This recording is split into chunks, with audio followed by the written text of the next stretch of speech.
smells slow and sour when it blows. No birds ever sing, excepting old crows. Is the street of the lifted Lorax, and deep in the grickle grass. Some people say, if you look deep enough, you could still see today, where the Lorax once stood, just as long as it could. Before some people lifted the Lorax away. What was the Lorax? And why was it there? And why was it lifted and taken somewhere from the far end of town, where the grickle grass grows? The old Onceler still lives here. Ask him, he knows. You won't see the Onceler, don't knock at his door. He stays in his lurkum on top of his store. He stays in his lurkum on top of his store. He stays in his lurkum, cold under the floor, where he makes his own clothes such as Miff Mufford Moof. On special dank midnights in August, he peeks out of the shutters, and sometimes he speaks on how the Lorax was lifted away. He'll tell you perhaps, if you're willing to pay. On the end of a rope he lets down a tin pail, and you have to toss in 15 cents in a nail, and the shell of a great-great-great-grandfather snail. Then he pulls up the pail, makes the most careful count, to see if you've paid him the proper amount. Then he hides what you've paid him away in his snub, a secret strange hole in his grovelous glove. Then he groans. I will call you by whisper my phone, for the secrets I tell you are for your ears alone. Slop down slops, the whispers are foam to your ear, and the old Onceler's whispers are not very clear. Since they have to come down through snarkly holes. Since they have to come down through a snellogy hose, and he sounds as if he had smallish bees up his nose. Now I'll tell you, he said, with his teeth sounding grey, how the Lorax got lifted and taken away. It all started way back. Such a long, long time back. Way back in the days, when the grass was still green and the pond was still wet. And the clouds were still clean, and the song of the Swami Swan still rang out in space. One morning, I came to this glorious place, and I first saw the trees. The coconut trees! The bright-colored tops of the coconut trees! Mile after mile in the fresh morning breeze. And under the trees, I saw brown balloons frisking about in there balloons as they played in the shade and ate coconut fruits. From the rippleless pond came the comfortable sound of the humming fish humming while splashing around.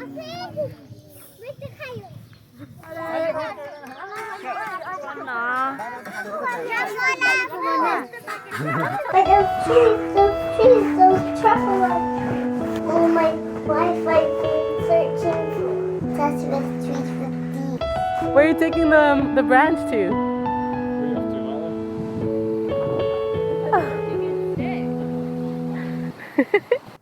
The touch of their tufts was much softer than silk, and they had the fresh smell of soft butterfly milk. I felt a great leaping of joy in my heart. I knew just what to do. I unloaded my cart. I did no time at all. I built a small shop. And I chopped down a truffle tree with one chop. And with great skillful skill, and with great speedy speed, I took the soft tuft, and I knitted a thneed. The instant I had finished, I heard a gazump. I looked. I saw something pop out of the stump of the tree I'd chopped down. It was sort of a man. Describe him, that's hard. I don't know if I can. He was shortish and oldish, and brownish and mossy. And he spoke with a voice that was sharpish and bossy. Mister, he said with a sawdusty sneeze.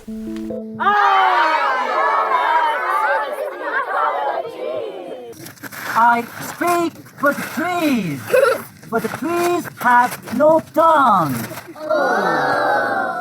I'm asking you, sir, at the top of my lungs. He said, very upset as he shouted and puffed.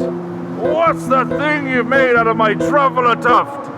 Look, Lorax, I said, there's no cause for alarm. I chopped just one tree, I'm doing no harm. I'm being quite useful. This thing is a thneed.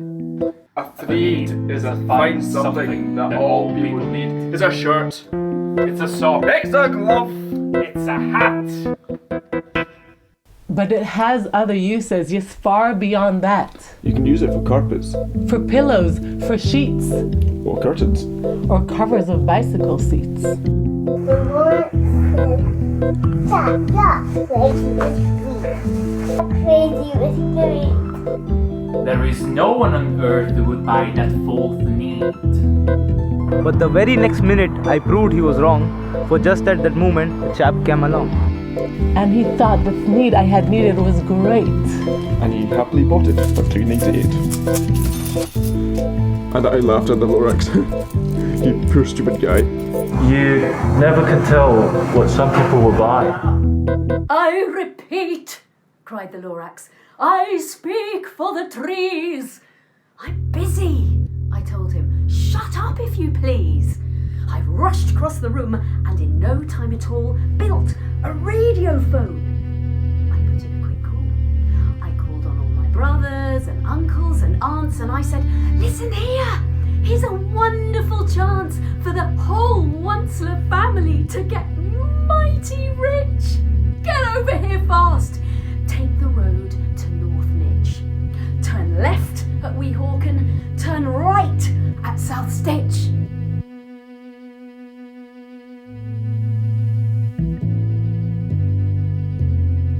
In no time at all in the factory I built, the whole Onceler family was working full tilt. We were all knitting thneeds, just as busy as bees. To the sound of the chopping truffle trees.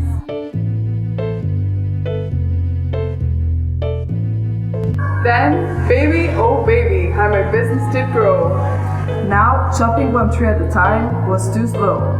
So I can't take my sugar. Which whacked off 4 truffle trees at one smacker. We were making thneeds 4 times as fast as before. And that Lorax didn't show up anymore.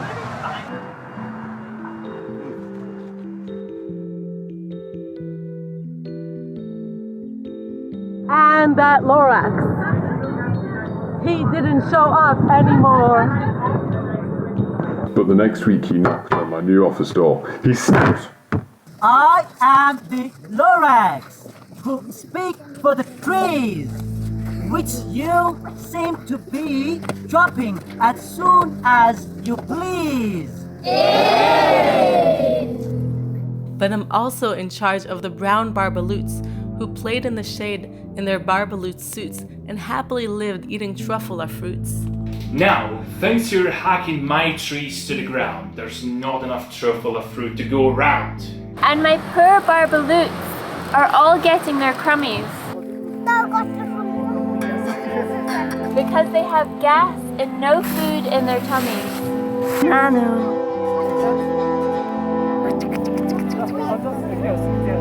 They love living here, but I can't let them stay. They'll have to find food, and I hope that they may. Good luck, boys, he cried and sent them away. I, the Onceler, felt sad as I watched them go. But business is business, and business must grow, regardless of crummies and tummies, you know. I meant no harm. I most truly did not. But I had to grow bigger, so bigger I got. I biggered my factory, I biggered my roads, I biggered my wagons, I biggered the loads of the thneeds I shipped out. I was shipping them forth to the south, to the east, to the west, to the north. I went right on biggering. Selling more thneeds. And I biggered my money, which everyone needs. Then again he came back, I was fixing some pipes when that old nuisance Lorax came back with more gripes. I am the Lorax. He coughed and he whiffed. He sneezed and he snuffled. He snargled, he sniffed.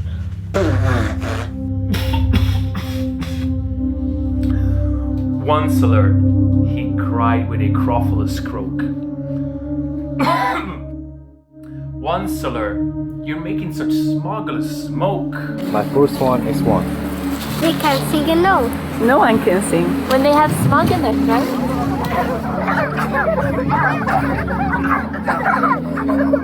And so, said the Lorax, Please, pardon my cough. They cannot live here, so I'm sending them off. Where will they go? I don't hopefully know. They may have to fly for a month or a year. Escape from the smog you've smoked up around here.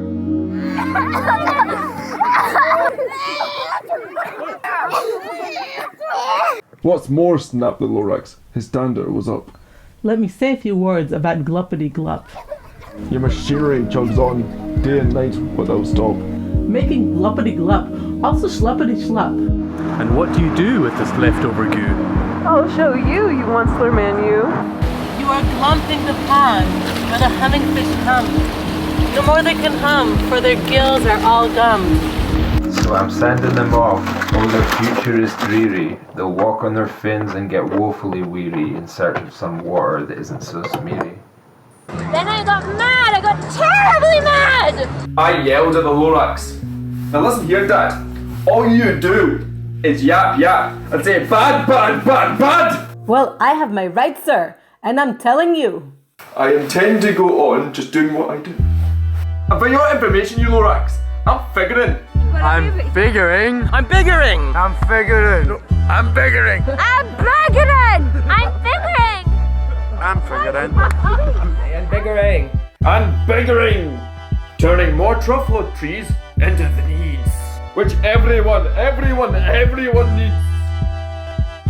And at that very moment, we heard a loud whack. From outside in the fields came a sickening smack of an axe on a tree. Then we heard the tree fall. The very last truffle tree of them all. No more trees, no more needs, no more work to be done. So in no time, my uncles and aunts, everyone, all wave for goodbye.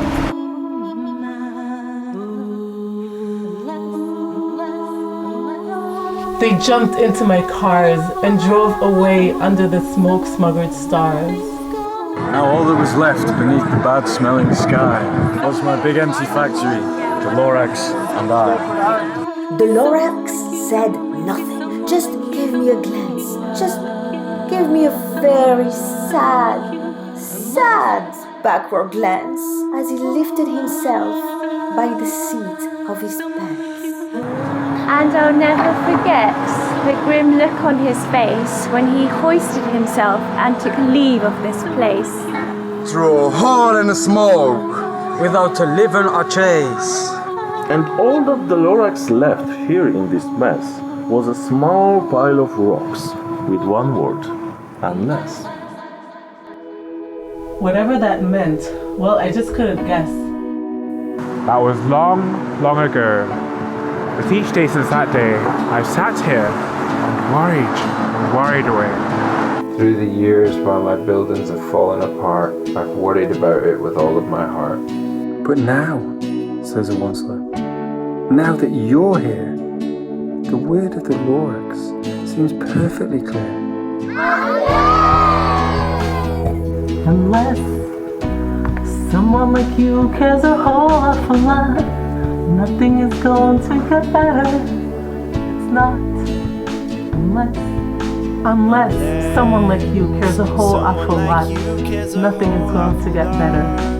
It's not. So. Catch, said the Onceler. He let something fall.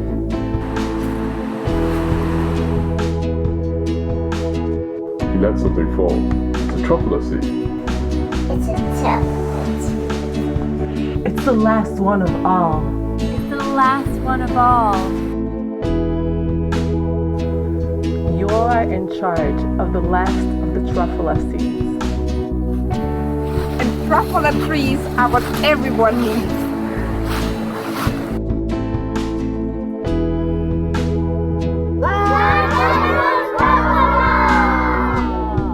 Treat it with care.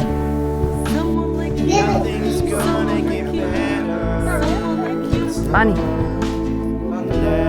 Someone like you, someone like you, someone like you. Grow a forest protected from axes that hack. Protected from axes that hack. Then the Lorax and all of its friends may come back. Then the Lorax and all of its friends may come back.